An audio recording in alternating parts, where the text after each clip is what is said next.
guys, this is your warning. We do post up spoilers. At times we're relatively offensive. We use vulgar language. So if you think that any of those are gonna offend you in any way, shape, or form, take your step back right now. Because, buddy, this is not the place for you. Anywho, have fun listening to us. And yeah, this has been your final warning. Welcome to another potentially chaotic episode of Cinematic Anarchy, where today... Potentially. You have to question me before we even get started. I was just about to introduce you. Yeah. I was just about to introduce you. With me today, Miss B. Yoo-hoo, big summer blowout. And joining us today, a gentleman who I'm hoping we do not scare off altogether, Christian. Hello. Only time will tell. Seeing as you're a little new here, why don't you go ahead and tell the listeners a little bit about yourself? Yeah. Hey there, Christian Solorio. Super excited to be chatting films over here. And I am based in Maryland.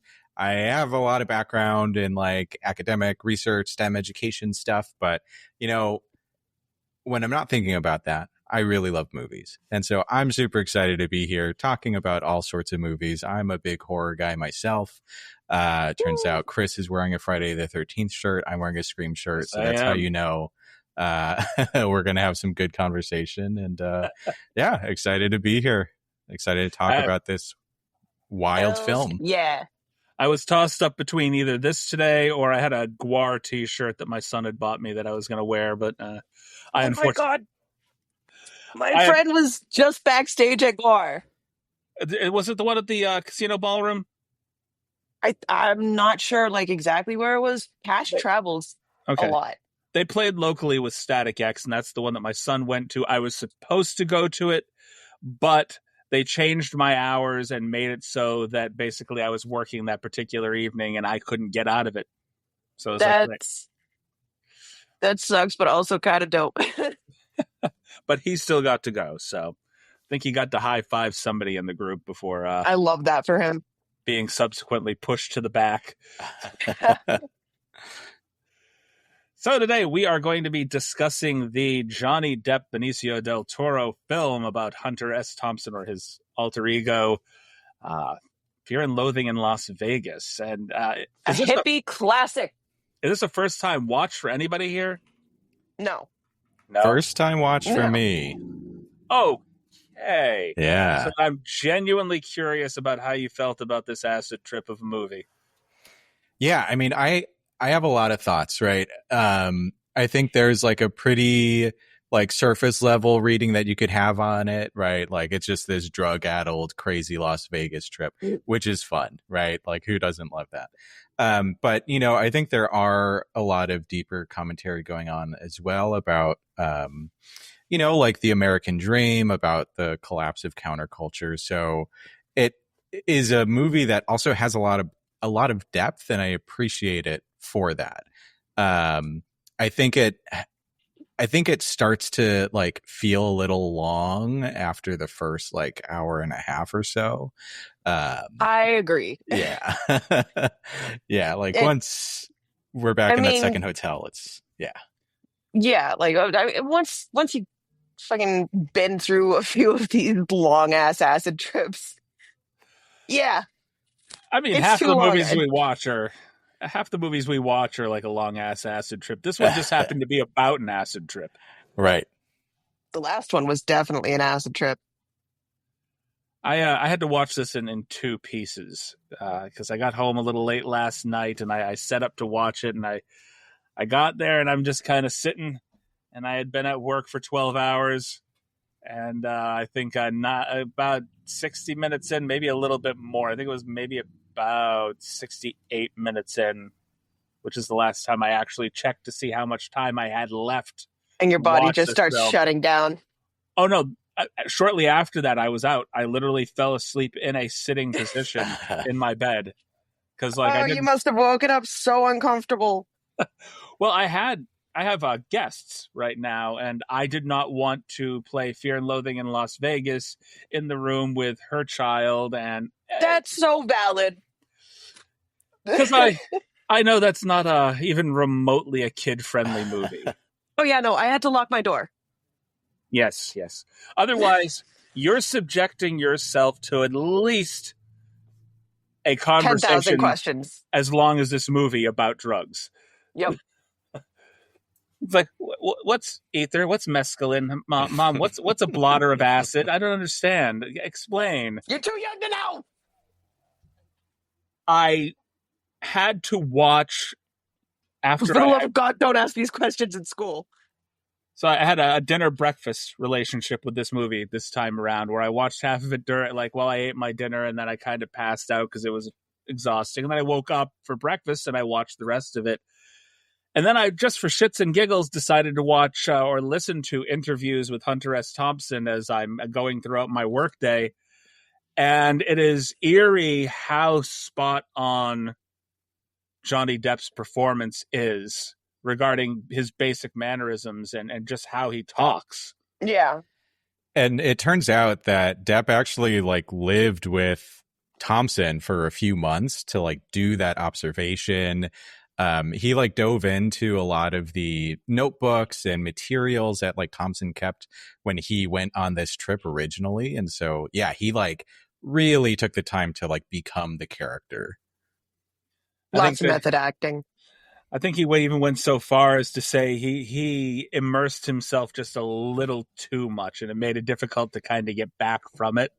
Like this character in general, or just Hunter S. Thompson in general, has claimed the minds of a few actors. Bill Murray. They had to put out a disclaimer for Bill Murray because he had immersed himself so much for Where the Buffalo Roam that when he came back for the 5th season of SNL, he was still in the Hunter S. Thompson character.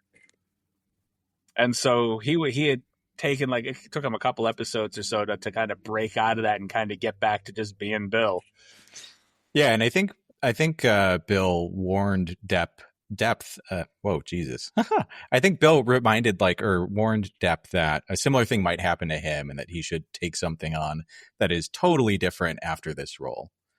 Which I don't actually know what the next film Johnny Depp did after this was.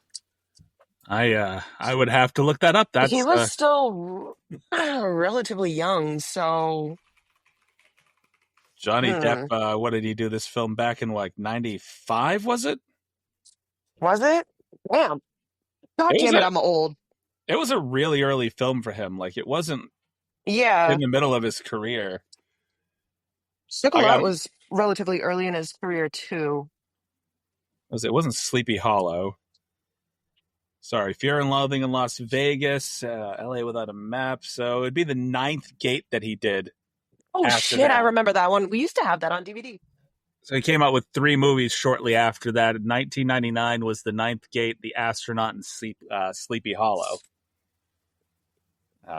Which apparently gave him fears of Christopher Goddamn. just a little bit. Okay, so it was around the same time as Sleepy Hollow? Yeah. Yep.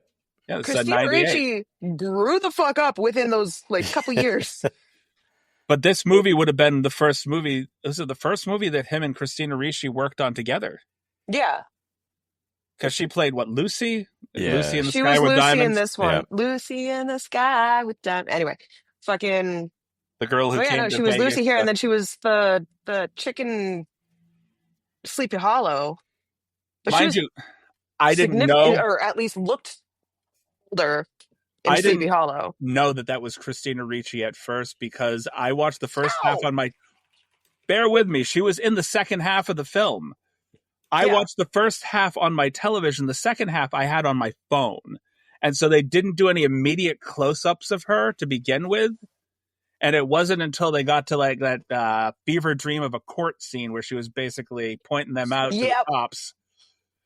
Where you were like, oh my God, I know that person. It's like, oh, that's Christina Ricci, because her hair was in her face and you didn't really see her too well. I knew her immediately. This is definitely a movie that if I see an anniversary edition of it, I would love to see it in the theaters, because I feel like it is a big as life kind of movie. Because Hunter S. Thompson's entire life was just big as life. He just lived that way. So I'm pulling up IMDb on my fucking laptop because I was wondering, because you usually fill in the blank spots when my mind goes wandering. Oh yeah, no, I'm doing the thing. I should have done the thing before we started, but So I will warn you ahead of the time, Christian, that I do have a tendency. I will go off and talk a blue go to the streak for a Google. minute, and then all of a sudden my brain will just ADHD shut off. Yep. And it's like, yeah, I try to warn people because like, oh, please fill in the silence because my brain will just shut off and until my tongue kicks back in. That's why I basically, like, one of the things that I post in our podcast is the notes is usually just kind of ADHD addled podcast because that's also why we never keep on subject. Well, and there are a lot of times in this movie where it feels very similar. Lots of bouncing around, and yeah, it's a trip. Dr. Gonzo. Dude, I lived in Harvard Square for a long fucking time, and it's pretty spot on with having a conversation with regular addicts. Like, yeah. Having to talk people down from like bad trips or fucking whatever. Like, oh, okay, I'll do what you're asking. Fucking, I'll drop this fucking radio in the bathtub with you so you can get that full experience. At the peak. Gotta be at the peak. And then just throw a fucking grapefruit at their face. As White Rabbit peaks. Yes. Yep. Yeah. I like how he just kind of threw something at him and ran off with the recorder. Radio, yeah. I love the fucking soundtrack in the movie, though. It's got some great 70s tunes in there. Oh yeah. I think I think that the soundtrack I could have done with or without. I mean, it was for me it was just the basically bad trip buddy comedy between Benicio del Toro and Johnny Depp. I think they just worked really well together, and I'm surprised that they did not do anything else together after this. Honestly, they had such chemistry. Well, that's what I'm saying, is people that he has chemistry with almost always end up in other movies with him. Like, Rishi did several films with him, if I'm not mistaken. I mean, most of his movies are with Helena Bonham Carter. Well, yeah, but I think that's more of a... But that's just because fucking Tim Burton loves to see Johnny Depp in love with his wife. I was going to say, I think that was more of a Tim Burton preference than anything else. I think he might live a little vicariously through his wife. I think Tim Burton might be a little bit of a cuck. Or he might be a little bi. He might have a bit of a crush on Johnny Depp there, and just like... Who doesn't have a crush on Johnny Depp? Fair point. That's a fair point. Solid argument. He's Yeah, exactly. Well, so what I'm hearing is that we really, in the coming years need another partner movie between Del Toro and Depp. You know what I'd like to see? And I know it's gonna come. He's a little on in age from the last time that he decided to step into Hunter S. Thompson's shoes, but there's also another, I want to say it was an article that he wrote, or it was 100 pages maybe, that he did that was sort of a follow-up. It was like Fear and Loathing. On the campaign trail? On the campaign trail, like the 1972 campaign trail. It was like the election that Richard Nixon won. Yeah. I think that might be a fun follow-up to that. I don't know if you could get Johnny Depp to step back into those shoes again. I wouldn't mind seeing it. I don't know. Johnny's been playing it safe since the Amber Heard shit. Yeah, maybe another drug-fueled bender might not be in his best interest at this point. I mean, we had Black Mass. We've had a lot of films of his. I mean, I don't know. I think you're right. Maybe Johnny Depp was my first true love. His literal nose clean would probably be a good idea. Oh my... Bro, that last scene where they're fucking like driving out, he's pulling into the fucking airport. Fucking powder all over his nose, drives through the fucking... this is before 9/11. I think one of my favorites... Drives through the fence of the airport, drops him off next to the plane. I never miss a plane. Never miss a plane. I've never missed a plane yet. Though this is like back when the Vegas airport was like loading planes on the tarmac, not from an actual airport. You were walking down the corridor. I mean, that's what you get in the desert. I suppose. I thought the airport out there is a little bit in more... the 70s, yeah. Okay, in the 70s. Not now. No. 50-something years later. I think one of my favorite scenes in the film was initially right after they got to the first hotel and they're in the bar and the acid has fully kicked in and he is just surrounded by lizard people. Yes! He goes, I can't move. I can't get a footing in this muck. Bowl full of bugs. Look at all these reptilians. Like, I think it was who decided to give them alcohol? The woman who plays Mona from Who's the Boss, like, full on turned into a lizard creature in front of them, and that's when it started, when it first started kicking in. Who decided to give these lizard people alcohol? And one of the like cool things that they did too was they like tried to vary the cinematography depending on what drugs they were high off of. So like with the LSD trip, like that. Like they really go for those wide angles, the like weird shapes, like the carpet is like crawling up onto the guy's leg. The walls are breathing. Yeah, weird sounds. Yeah. And it's different for the different drugs that they get high off of. And so that like attention to detail I thought was really awesome. So he went through this whole thing. This is not how Hunter S. Thompson actually experienced the event that he went to. So this was like, I think it was Rolling Stone he was writing this article for. Like previously he had done one for Sports Illustrated on the Kentucky Derby. And Rolling Stone had liked what he had done and commissioned him to do this article for the Mint 500, the motorcycle race. They weren't on this kind of drug-fueled bender. He wrote it this way, but him and his partner out there had actually only been just binge drinking on pot, and I think it was an ADHD medication that they were abusing. Well, he's got a good grasp on bad trips. Well, I don't think, he probably had experience in those drugs. I mean, throughout his life, he had tried all sorts of obviously, things. if he made this. So I think that that part for him was fiction. He was taking a real place, real events, and sort of fictionalizing certain things. Kind of, this was his alter ego. What is it? Duke or Raoul Duke? Raoul Duke. Right. And like that's very seminal to like the gonzo journalism kind of style, right? Like there were these pieces that were real, but also there are these embellishments laid on top of it. Which actually got him in trouble with that follow-up book. They considered that kind of like the decline of his journalism. Was it a book? I have to look that up. I heard a lot about it, but I didn't quite catch whether it was not. Hi. Sorry, my daughter's knocking on the door.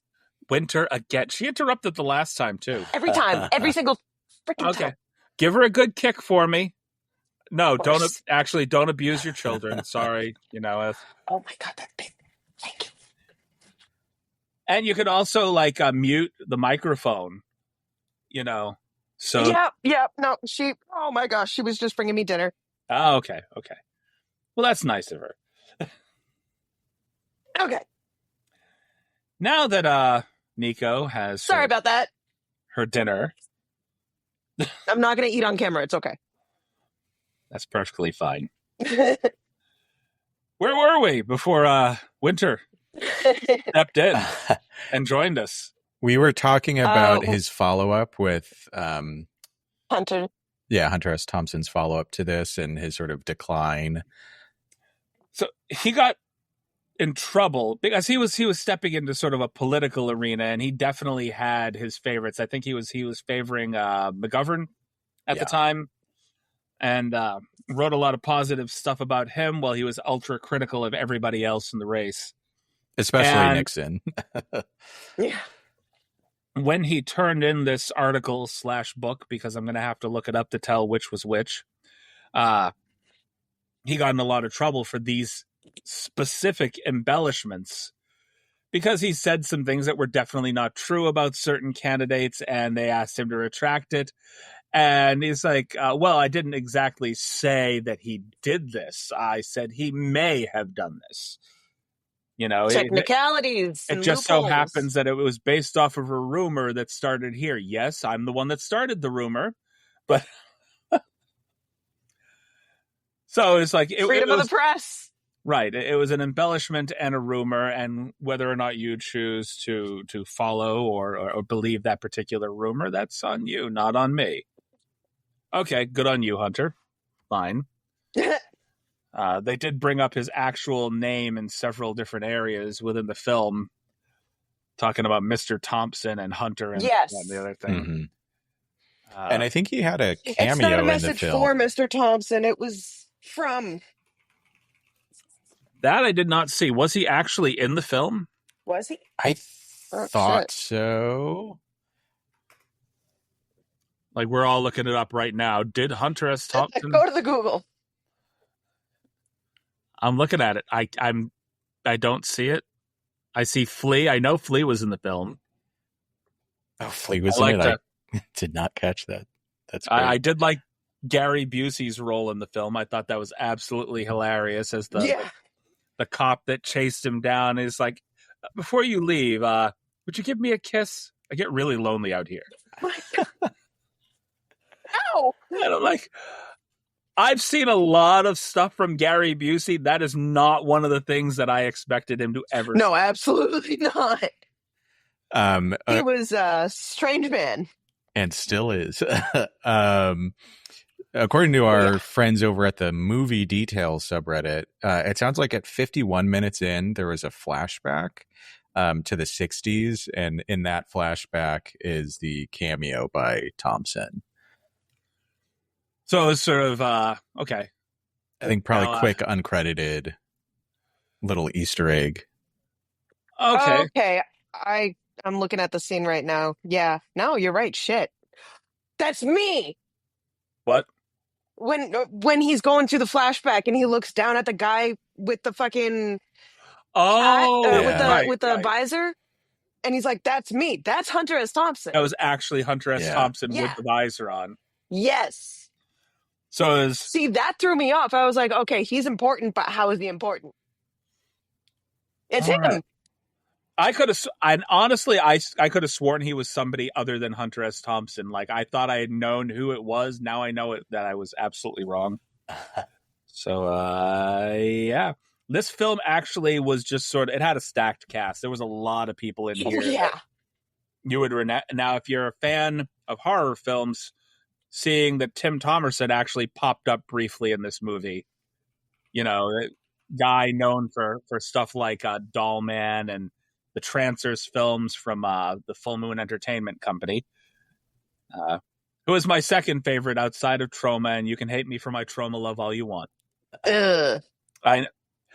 I made the mistake of making her first Trauma film a film I knew very little about.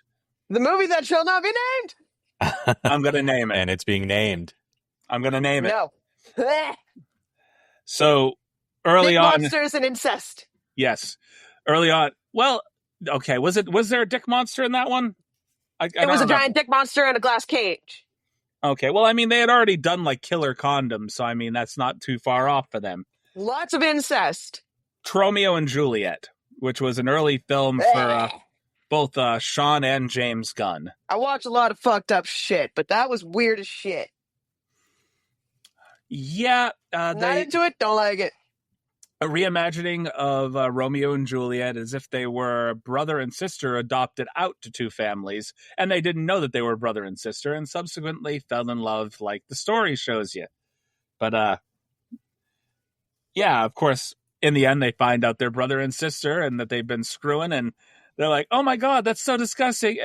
And then they stop for a minute, think, and they're like, oh well, and then they run off together. They skip away. They skip away happily to go have incestual children that are going to need some help later on in life. To say the least. Some. I'm not even going to get into that. I don't want to start coming up with foul names to call people that children with genetic disabilities that happen in that Alabama. You went there. Okay. Yeah. I was thinking it. You said it. Everyone thinks it. Mark Harmon popped up briefly, actually looking a lot like, now I'm trying to remember the guy's name from MASH. I don't know if you've ever watched the old MASH TV show or the movie. Man, my mother and my grandmother used to watch MASH every Friday, like afternoon, before we would binge Stargate at night. What's Radar? Radar was his name. He looked exactly like Radar. The outfit, the glasses, everything. Sorry. Oh my God. You're And right. there was a small cameo, and I think it was Circus with Vern Troyer. So Vern Troyer popped up very briefly. Yes, I caught that. There's a lot of people in this. I know Penn Jillette was in there briefly as the guy trying to sell the experience of being a 200-foot tall man. You got Cameron Diaz being the blonde TV reporter that Benicio del Toro was obsessed Cameron Diaz with. was basically her character in fucking The Mask. Well, that it was early on in her career. It's like around the same time, if I'm not mistaken. Yeah. Typecast. It was a long while ago. Debbie Lyle Reynolds Lovett. voiced herself. Lots of fun cameos. Because, I mean, she couldn't exactly do young 1970s Debbie Reynolds at the time, no. Because she was at least a good 25 years on from that particular version of herself, so all she can do is kind of be herself, but not herself. Just the voice, the disembodied voice. And then, of course, we have Christopher Maloney as our Flamingo Hotel clerk. That was fucking iconic. I have to show my wife that, and possibly even my son, because they both have seen a lot of stuff with Christopher Maloney in it, and I don't think I've ever seen him play. I want to say that there was We've all seen the meme where he's dressed up like the mascara tube. Right. But he was sort of flamboyant, very flamboyantly, possibly gay. They didn't state that he was gay, but he played it off well. Definitely very flamboyant and internally vicious. No, actually, I don't think that was even his internal monologue. I think that was Hunter's or Raoul's internal monologue. Like, I know what you actually mean, even though you're trying to be nice. Like, I have all the power here. You're going to listen to me. You're going to do whatever I want. He was so fucking young. Like, okay, you know what threw me off? That's why I didn't recognize him. He had less forehead. He actually had a full head of hair. And you know who had forehead? You know who his had signature forehead? More forehead in this, and uncomfortably so, are the Edgar Winter version of Tobey Maguire. Yes! Oh my God. What the fuck? You know, I finally rewatched this after years, and I'm like, oh my God, that's Spider-Man. He looks like a cross between like Gollum and Legolas. Long legs? I was gonna say long legs and Gollum. That works too. Gollum's pulling the heavy load there. Yeah, it's big facts. Quite a look. It was almost uncomfortable to watch him like that. It really was. I had taken a moment to just kind of sit and kind of figure out where he was at this point in his career, because this was around the time that he did the original Spider-Man, wasn't it? It would have been a little bit before. It must have been before. Was this? This is okay. Before, no, because the first Spider-Man came out in like early 2000s, yes. or if not 2000. 2000. That would have been 4 years later. Yeah, 2002. Okay. I'm just trying to figure out what he was doing around this time. So, Pleasantville. How the fuck does he look younger in 2002 than he did in Fear and Loathing?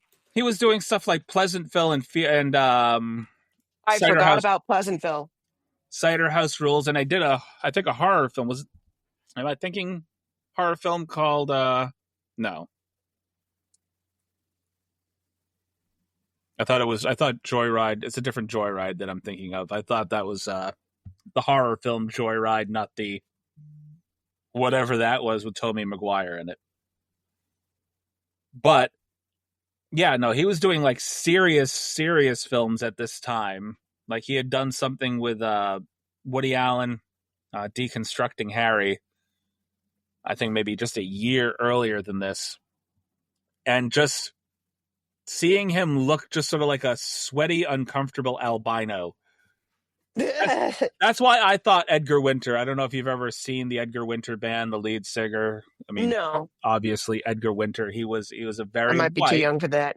He was a very white, very blonde, I believe, albino guitarist. Amazing blues musician.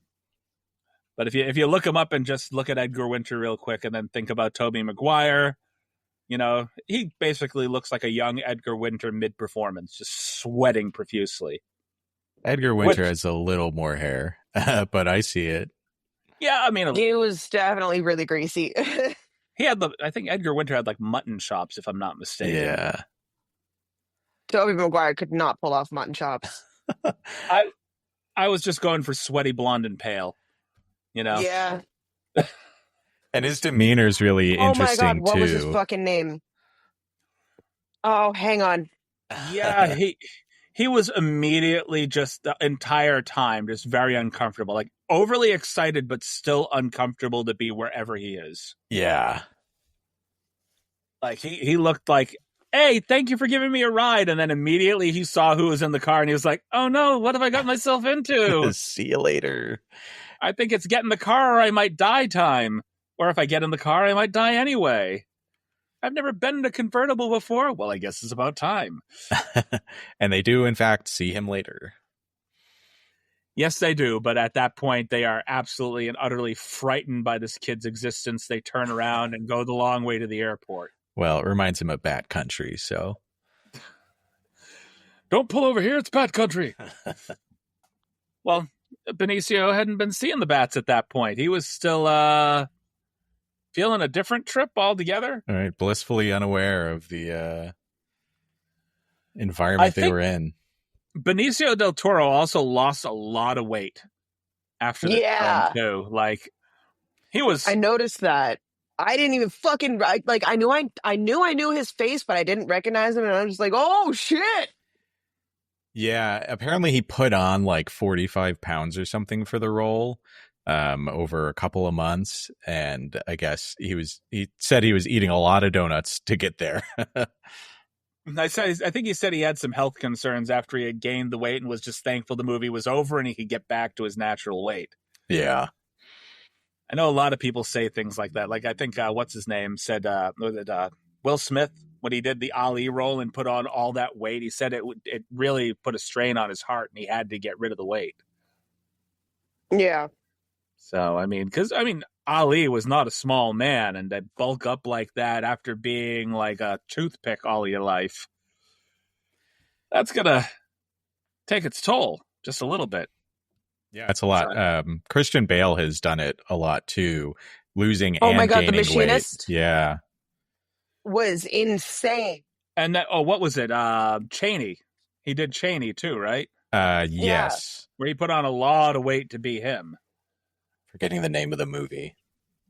I think it was literally just Cheney, if I'm not mistaken. We're all looking for it now. So this is like so far behind, but like Vice. Vice? Yeah. Tobey Maguire was giving Chris, you've seen Murder by Numbers, right? Yes. Okay. He looked like this guy. Upside down. Oh yeah. Okay. I don't know who the hell he is. His name's Michael Pitt. He was in Murder. He was one of the main characters in Murder by Numbers. I was going to say, he had like 5 minutes of fame and then just kind of disappeared. Yeah, dude. And like he was also in SVU. Everyone's in SVU. Everyone's in SVU. I fucking love SVU. I mean, SVU has been around so long that people that just did guest performances in like the 90s are somehow now massively famous, and you go, oh shit, they were there. Oh yeah, you were a rapist in this episode. You know, it's right. It's just one of those shows that like everybody was in at one point or another. Well, not everybody. It's the starter show for all actors. A large portion of people. Yeah, I'm like looking over Michael Pitt's roles. There was not a lot of films that he did like that I would even recognize. Last Days was good. Murder by Numbers, Hedwig and the Angry Inch. Ghost in the Shell? That's not a live action version of that film. Oh, it was. The live action. Yeah, that was the one that everyone got mad at fucking oh my god. Scarlett Johansson. Scarlett Johansson, yes. You know what?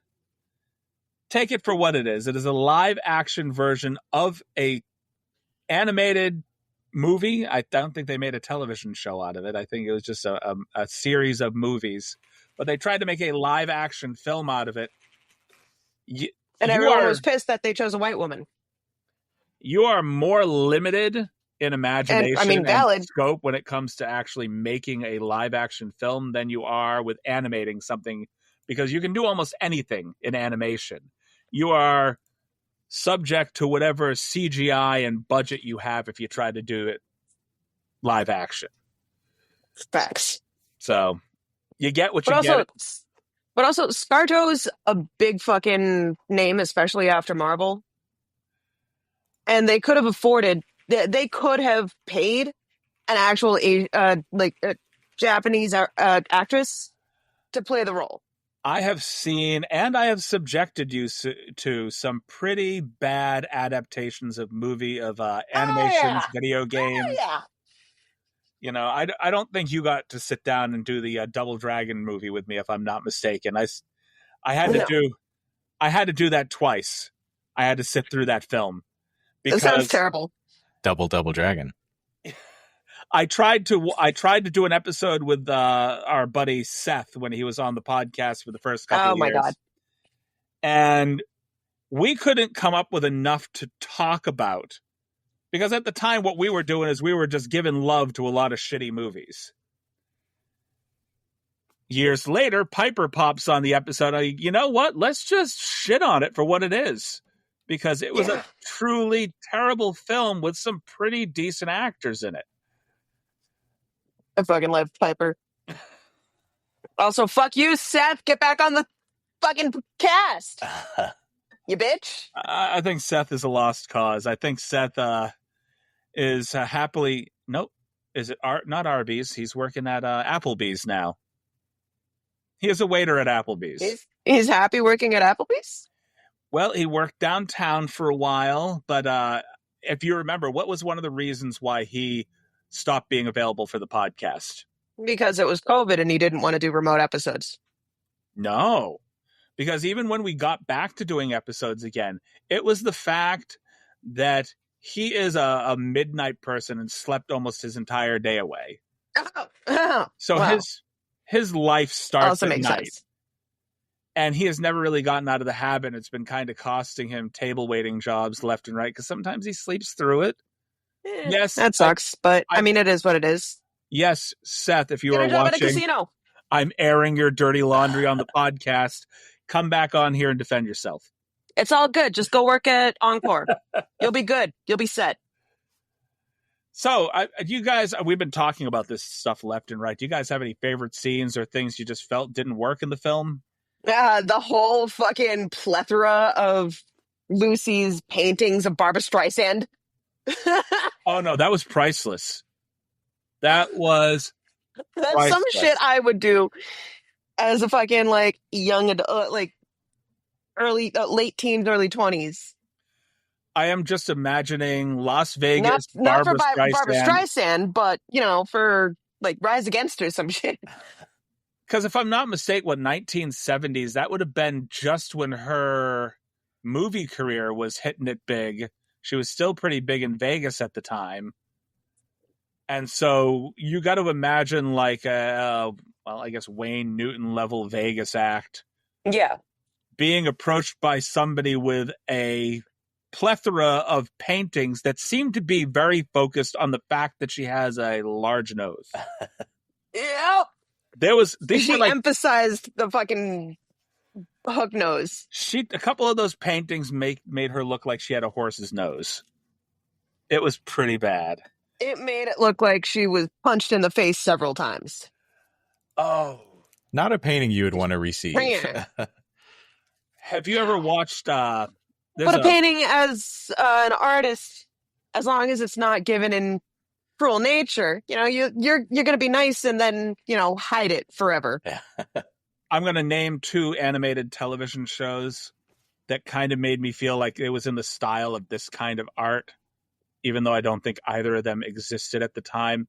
A television show called, it was an animated show called Home Movies. And then there's a Adult Swim cartoon called Squidbillies. Ah! And the Winter's animation dad used style for to both. fucking binge Squidbillies every night. I mean, I don't really watch either one of them. I think, watch Home Movies because it was one of those shows that kind of fell in between, like, The Simpsons and other things that they were trying to push, like The Critic and other things, when I was watching a lot of animated stuff. I think Home Movies wound up on Adult Swim at some point, too, and I'd run across it. Or, like, what is it? Dr. Katz was another one, which was literally like a comedy. I don't remember that one. Comedy based off of a therapist, which I thought was interesting. Okay. But it's like the similar style. It was like a character of an actual human being. Like, they accentuated things that you'd normally be embarrassed to have to, hey, I know I've got a nose, but come on. Right? Get it together, guy. Half of those make me look like Mr. Ed. And you're not fucking Wilbur. All right, so you didn't particularly like Lucy and her paintings. Oh, no, that was my favorite part because they were so bad. Okay, you didn't specify. It was my favorite part because they were so bad. She was very proud of them, and Benicio was very proud of her. As she should be. She was playing like a little kid in this, though, right? She was not that old. Yeah, she was playing like she was 15, 16. Yeah, she was 18 when they filmed. But like, the way that... So, like, fucking... When Johnny Depp walked into the hotel room and he's fucking... Gonzo. Dude, Gonzo, there we go. Fucking... With this child... Yeah. Took him out and then started talking about all the things we can get out of her and da-da-da-da-da. Oh, that's so disgusting. Da-da-da. Yeah, exactly. So you see why this is going to look bad. Get her out. Yeah, well, I mean, Gonzo was not necessarily talking with his logic brain or thinking with the brain that was up here. But that's the thing, though. He kept fucking insinuating that, well, why would you even think like that? She's a little girl, doesn't that? Why? I don't want little girls. Who does? Da-da-da. Like, bro, it's weird. She made You did kidnap a little girl. She made it very apparent they weren't getting anything out of her anyway. Like, he did try to approach her, and she was like, no. He tried to kiss her, and she's like, no, mm-mm. No. Yeah, very uncomfortable. Oh, yeah.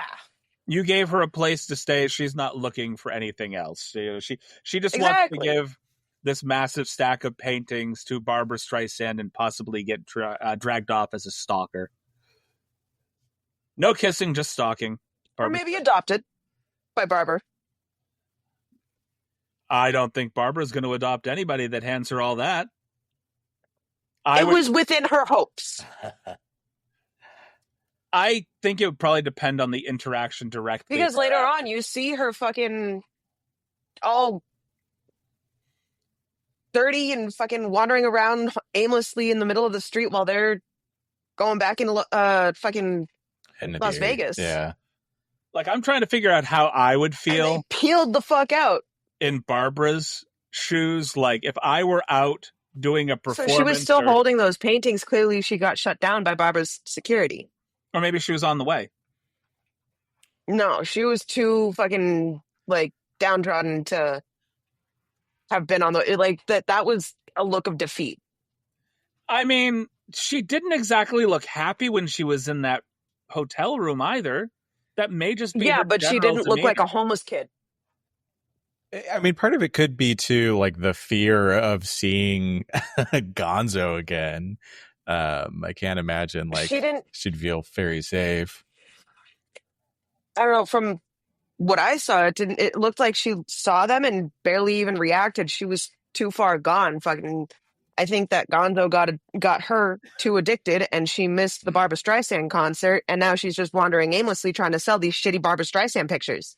I think they were just banking off of the Hunter S. Thompson, Gonzo. And I also think that they were hallucinating her calling them. That's entirely possible. I mean, they were pretty far gone at that point anyway. Oh, yeah. I mean, half of the movie was a hallucination. Like at the end, you couldn't tell whether or not he was actually walking around in a flooded fucking room or if this is just part of what was going on in his head. Like there was certain parts that his head was flooded with like sparing thoughts. Yeah, disjoint memories. Yeah. Well, he started getting flashbacks at a certain point, and it was showing him how he was actually being in certain instances.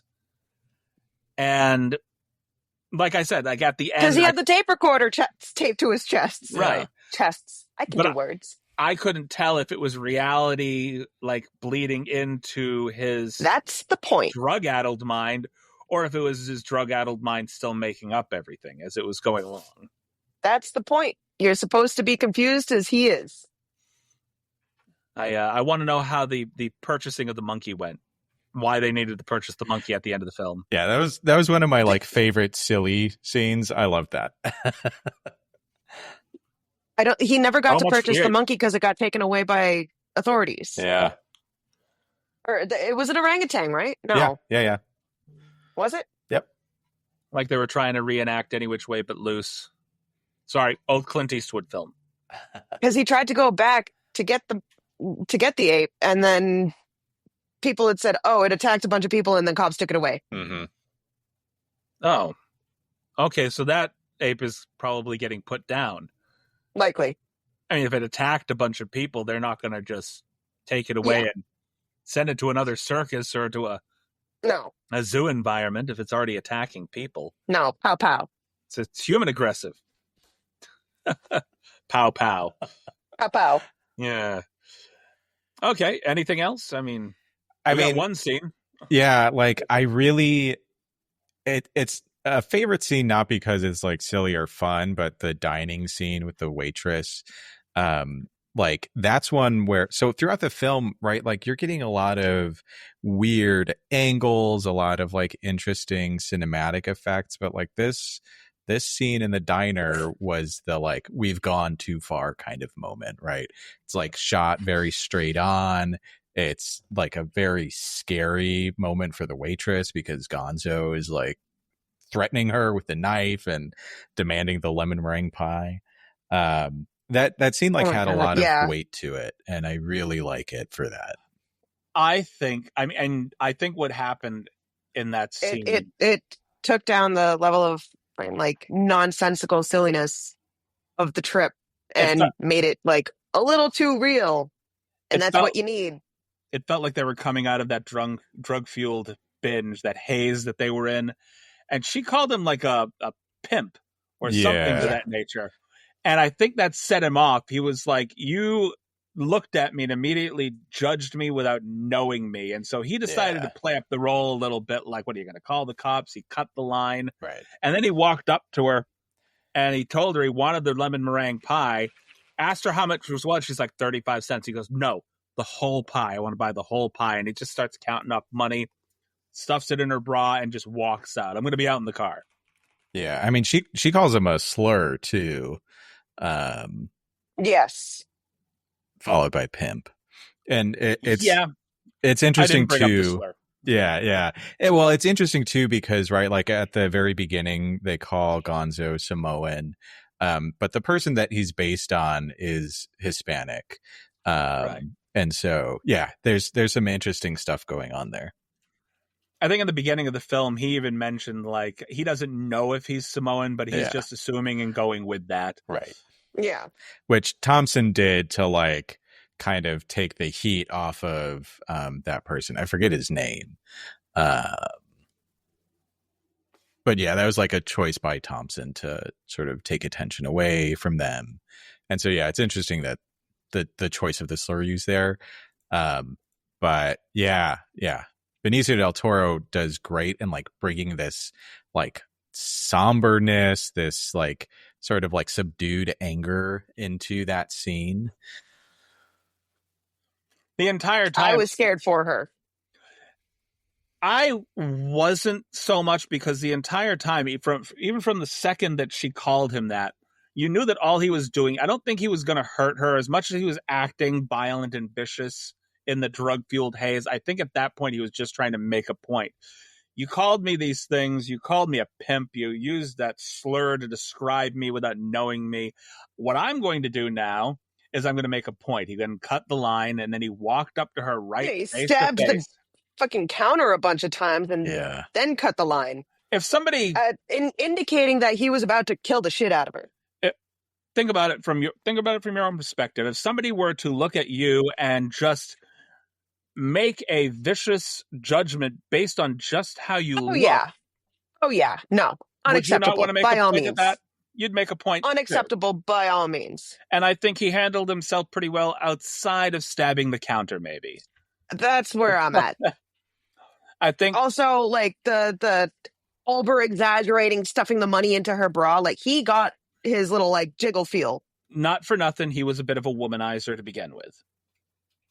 Throughout the entire film, he made bad choices involving women and people that he was obsessed with. Oh, absolutely.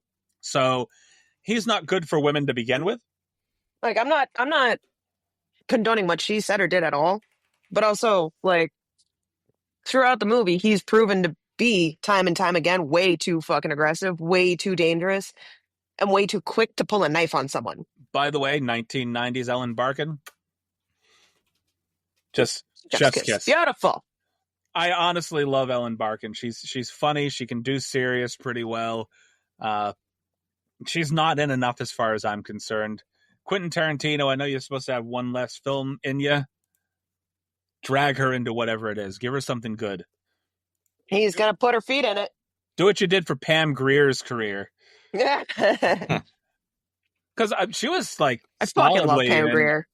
She was solidly an exploitation like cinema, like, and I think was it Jackie Brown or whatever that she had been in that just brought her back to the forefront. Yep. And she was just getting serious films after that. But outside of that, I think she was in a lot of just really obscure kind of exploitation films for the longest time. Am I wrong? Doesn't he like proposition her for sex or something before all of this goes down? Exactly. Yeah. Backdoor something. Right. She was in a bad mood to begin with, like when they that's the thing. He literally as his fucking tip, he passed her a napkin asking her for anal sex. Right. And that's when she lost her shit. So he initiated the fucking disrespect. Backdoor beauty.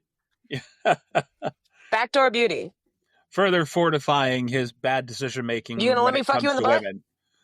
Like one of the first things like that you see. And as a waitress, I only waitressed at like 2 or 3 places, and it fucking sucked. Okay, as a woman, it sucks, dude. You got people trying to touch you. I had people constantly grabbing my fucking arms and trying to fucking like, oh my god, can I see? You see with your eyes, bitch, not your hands.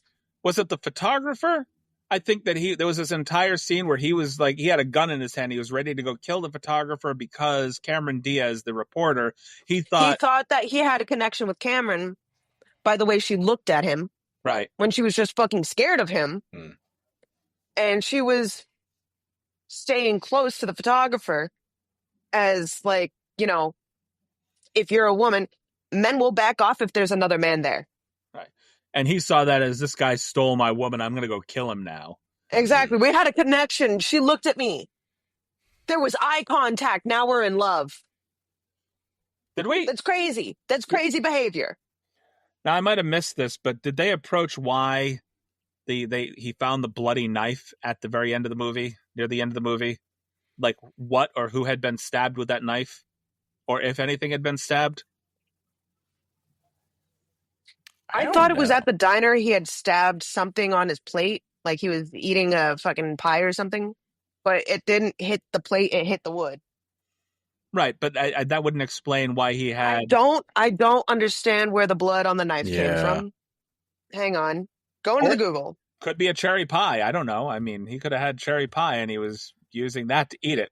It looks like they were eating like steak or something. At least that's what Duke was eating. But steak wouldn't leave that kind of residue. Hopefully not. Otherwise, you got to cook it a little longer. I liked how after that scene, at the very end of that scene, that's where Raul has his little moment of clarity. Like, maybe I shouldn't walk out with the plate. I'm just going to leave that behind here. Yeah. He was gonna walk out, kind of commit to some bad behavior along with his friend. He's like, you know what? I'm different than him. We're going to leave this here. It doesn't explain it further. All it says is Discovery triggers a flashback for Duke, reminding him that the previous incident in North Vegas Coffee Lounge where Gonzo intimidates a waitress with the knife. But where did he has a cut on his arm, so maybe it came from that. A little bit of self-harm or something? Like, I don't know. Dude was waving that shit around willy-nilly. Like, you know, man, fucking, it's likely. And I'm part listening. of it. Oh, yeah. I'm listening to the audiobook version of this. I'll let you know if they actually mention it in the audiobook. Right. And like part of it too is just that we don't know everything that went on, and we don't know what happened and what That's didn't. the point. And so like the knife is pointing to, hey, someone got hurt. Someone got hurt. It could be anyone. It could be no one. It could be a pie. You know, actually, now that I think about it, all the things in this film that defy explanation, and that's the one that I wanted explanation for. I don't know why. Right? Yeah. That's the thing, though. The blood could also have been a hallucination. Sure.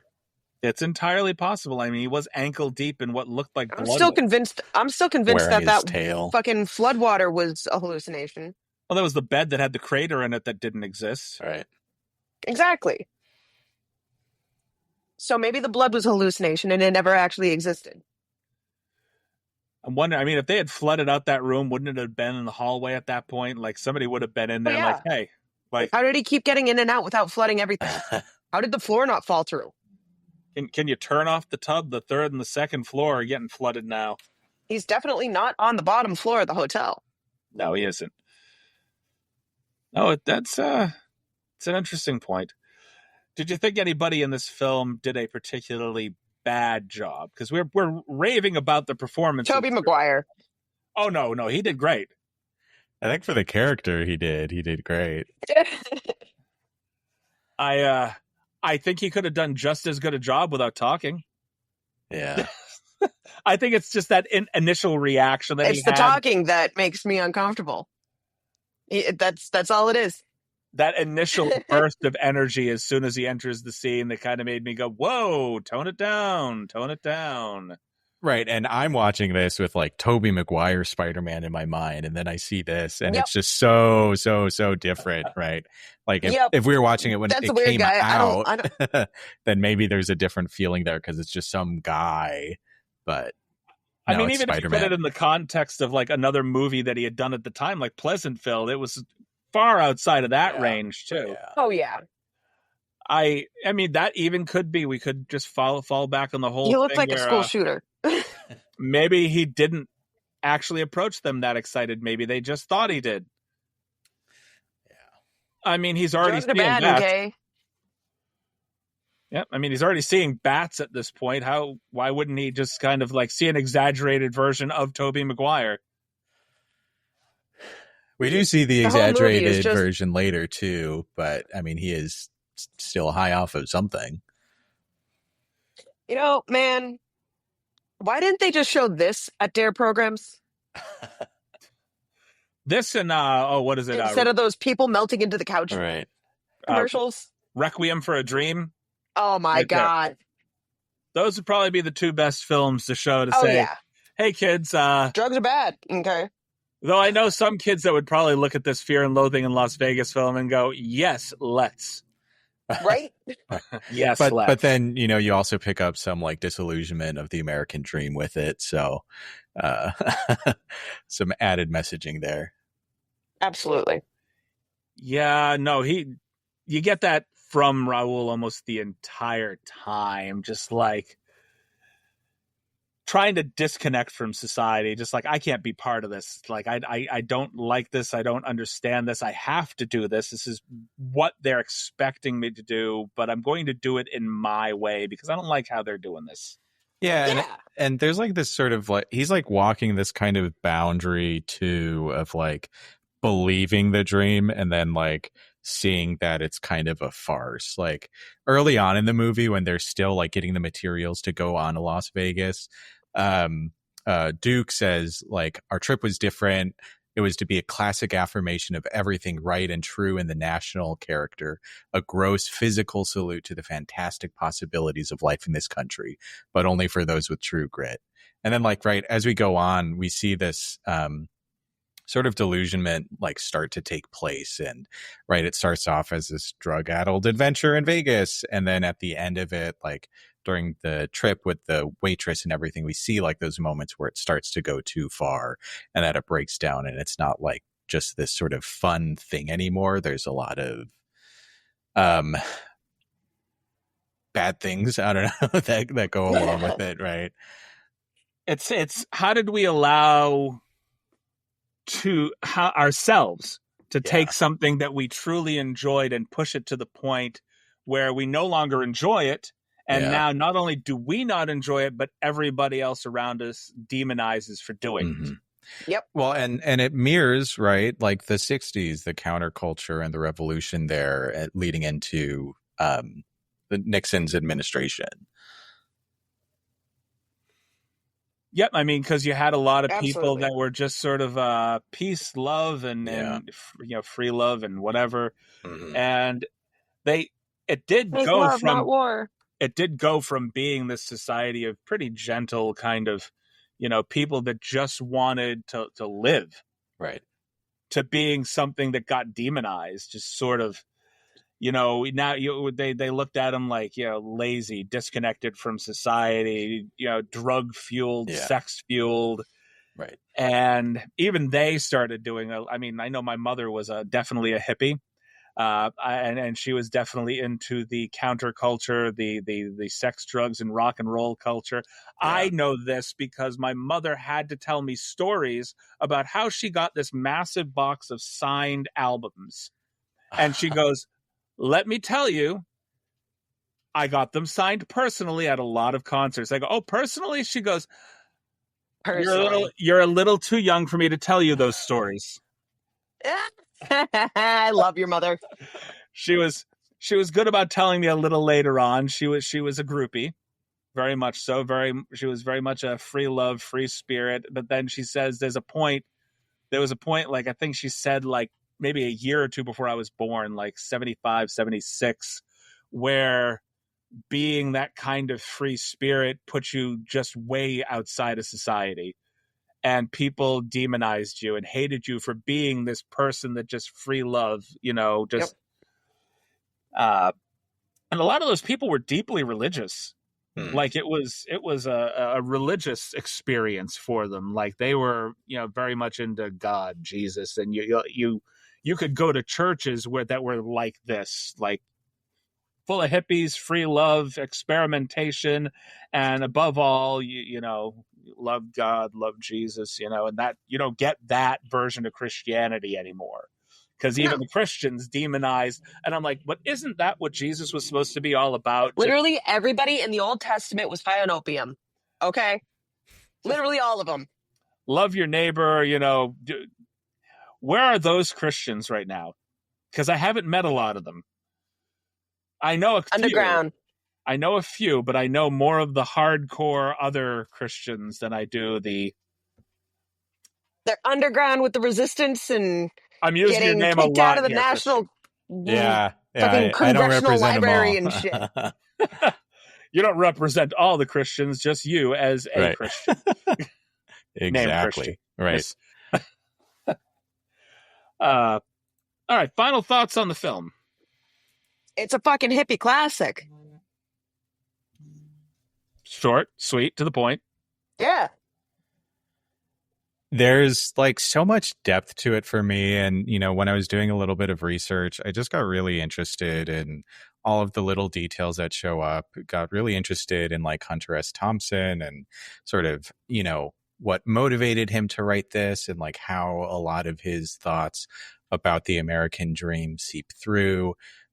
He really did not like Nixon, and you can kind of get a sense of that.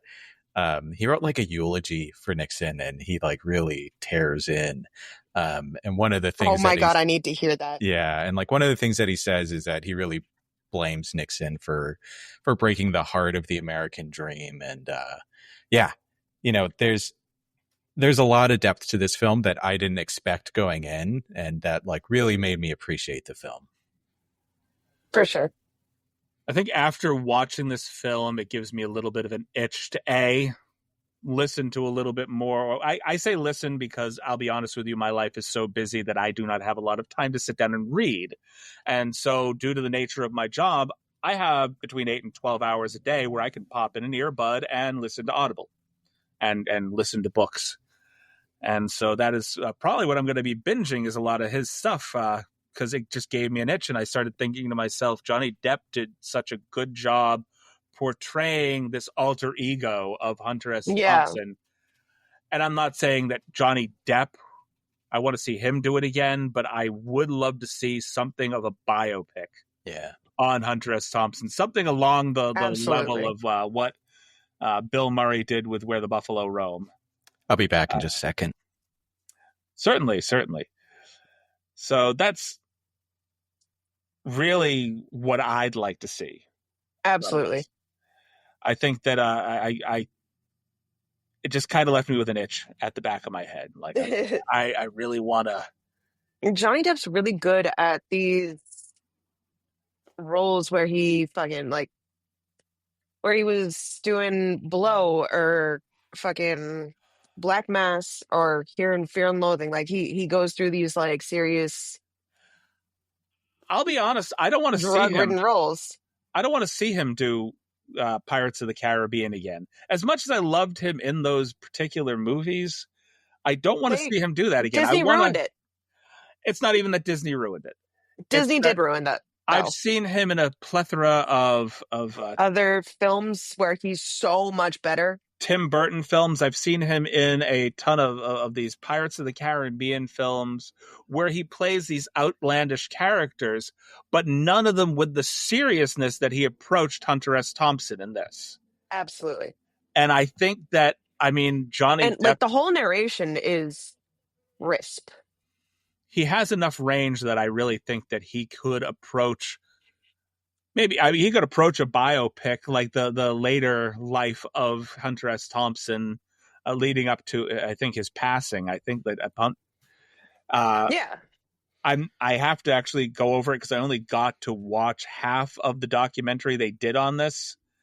It was The Last 24 that they did on Hunter S. Thompson, which was basically them kind of going over the last kind of day of his life. And I think, if I'm not mistaken, he killed himself. Yeah. If I'm not mistaken. And he went through a whole thing where like that last day he had kind of gotten into a long dragged out fight with his wife that took most of that day. And he had brought his son in and kind of was just giving him all of these things, including that Aztec medallion you see Gonzo toss him at the very end of the movie there. Which I think was the actual medallion. They used a lot of like things from personal life effects. Yeah, like the Tar Guard cigarette filter thing, a lot of the clothing. That was all Thompson's. I was going to say, I think a lot of what he wore for the film was actually part of his wardrobe. Definitely the glasses. Yeah. And the visor. Yeah. I'm not sure the hair piece was his, but no, it looked pretty close. Yeah. Another like note about the voiceover narration, I think that was like a really good choice for this kind of film. And Depp actually took on like kind of a different voice for it than when he was like in scene as Raoul. It was like a little calmer, like more journalistic, right? It was like this different voice, tone wise, and like in terms of how it sounds. He had a like in the narration of whatever it was he was writing. Fucking, he was sober. He was sound and had really like connected articulation. Yeah, very poignant. Yeah. And then we see everything that's playing out while he's narrating this so fucking eloquently. Yeah. I kind of felt disappointed when I started listening to the audiobook. Like, it was not him doing the narration, because if he had actually done the narration for the entire book, that would have been like a Iconic. dream. And it wasn't Thompson who did it, I assume, either. So No, it was some random guy that didn't really put the same kind of inflection into it that I would have. I think if they could have found somebody that could have done the same kind of Hunter S. Thompson voice that Depp had done in the film, that would have been beautiful. But Yeah. So it disconnected me from the story a little bit, and some of the incidences in the book don't really happen the way that they do in the movie, because Right. book versus movie, you're going to lose a little bit in translation.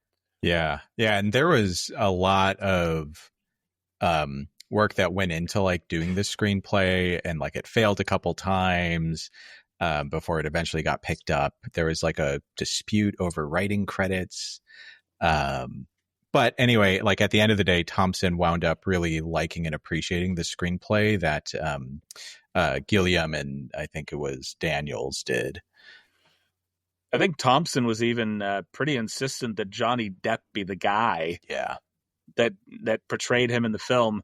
And then I think there was a whole incident where Johnny Depp was kind of going through trying to find like the wardrobe and things, and he sent out a picture of himself like dressed as Hunter S. Thompson, and he basically wrote back to him like, if you're going to make a buffoon of me, like, make me look like a jackass on film, you're going to get yours in the end. Yeah.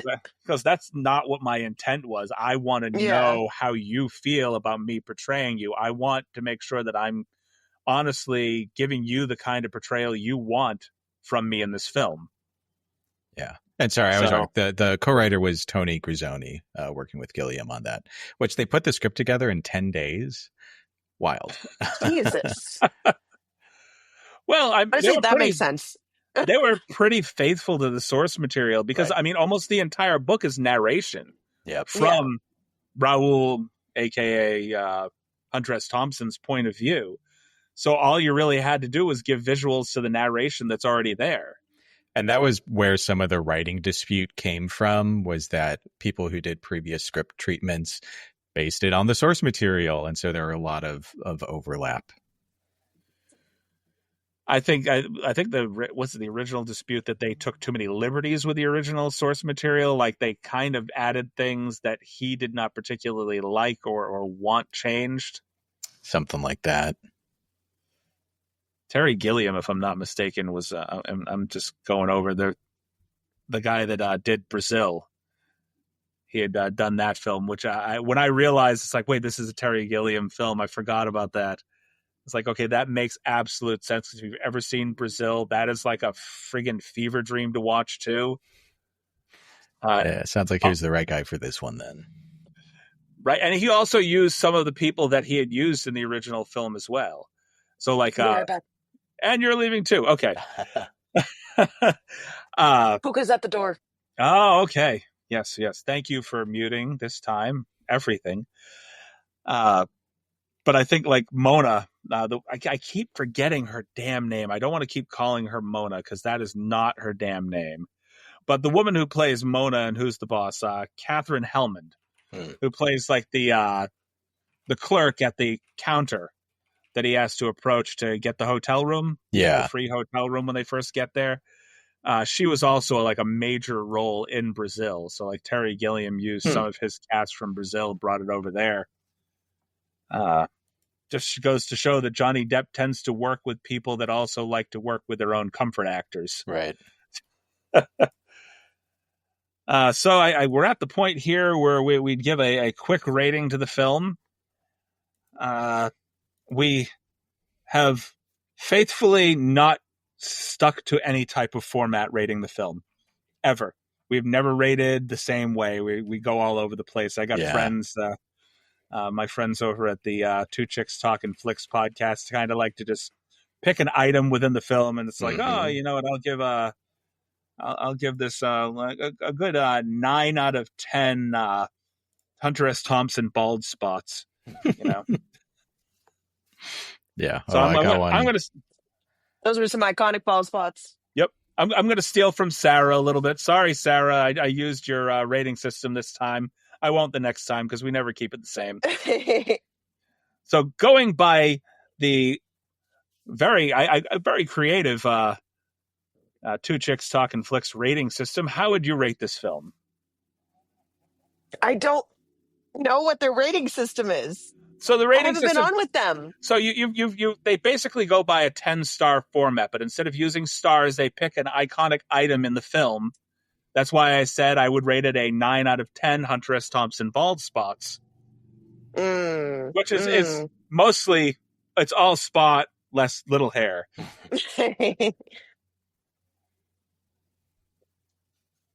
I mean, I'll give it an 8 out of 10 unhinged. 8 out of 10 unhinged. Okay. Just unhinged, which is basically... Unhinged altogether. Yeah, the whole movie is unhinged. Yeah. That's not a specific item, but that'll work. Yeah. That'll work. I'm going to go... Generalizations. I would give it something like a 7 Targard cigarette filters out of 10. Beautiful. Like I said, there is so much depth to it, on top of it just being like this Vegas drug adventure, that I really appreciate. It felt like it went on longer than it really needed to. Yeah. I mean, I definitely felt like it dragged in places. Like it was, I'm not going to say that it was, but it's not a 10 out of 10 for me at all. But as an experience, I've only watched this movie. This is probably my third time sitting through the entire film. Yes, I had to break it in 2 pieces. And yes, I did fall asleep watching it. But that being said, I was not apprehensive about picking it back up in the morning. I just felt disappointed that I didn't sit through it. It's like, I forgot this was kind of a slog to get through. I woke up much and was like a really bad acid trip. I think I need a little coffee before I inject any more of this into my brain. Yep. And that being said, I think the published version isn't terribly long, like page count wise. So, nope. Turns out Definitely to be about look at that. Turns out to be about a 5-hour audiobook anyway. Yeah.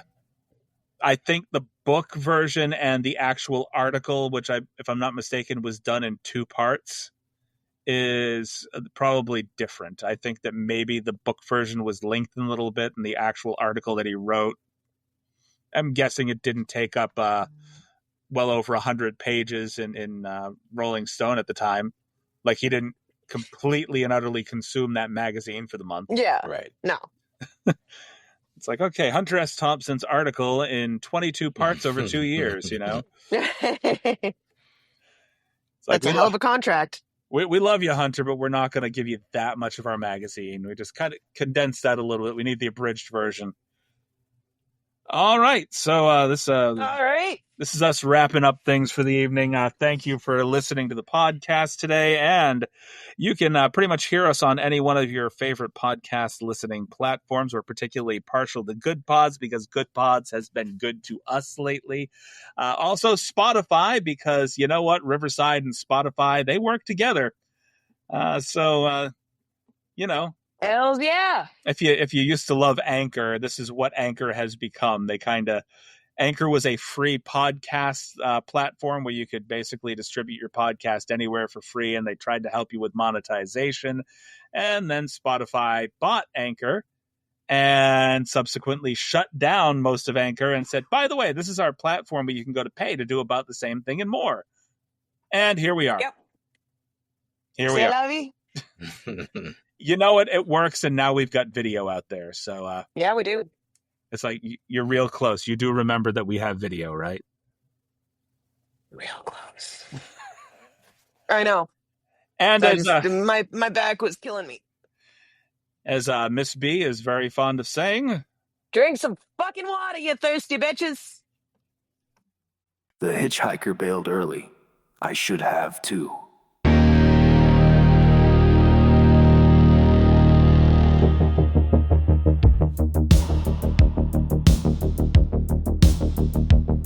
We can't stop here.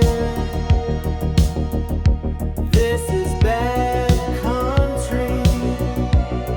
Save yourself.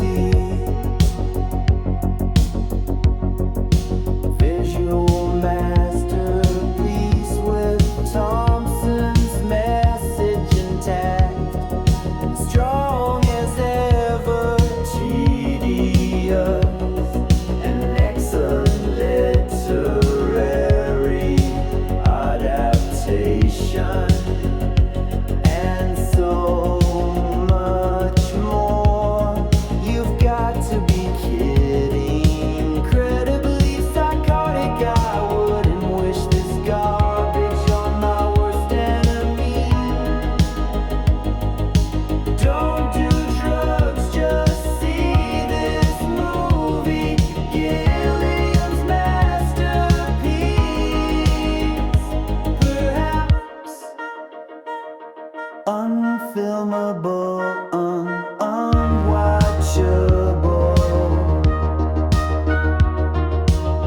As your attorney, I advise you to watch this movie. The tone is repetitive, boring, and pointless.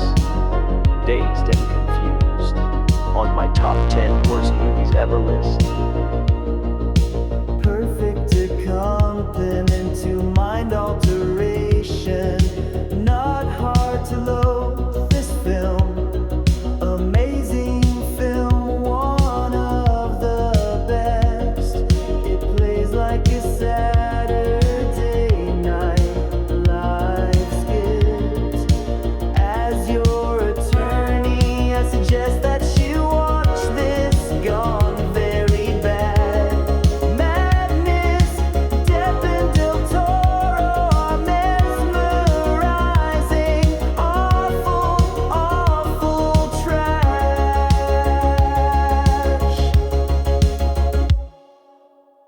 It's a great movie about devil may care generation 70s. Good for a half hour, then bad for another 2. Loathing and disgust at the movies. Holy Jesus, this movie is perfect. Think all the cast got high before shooting the film. Loathing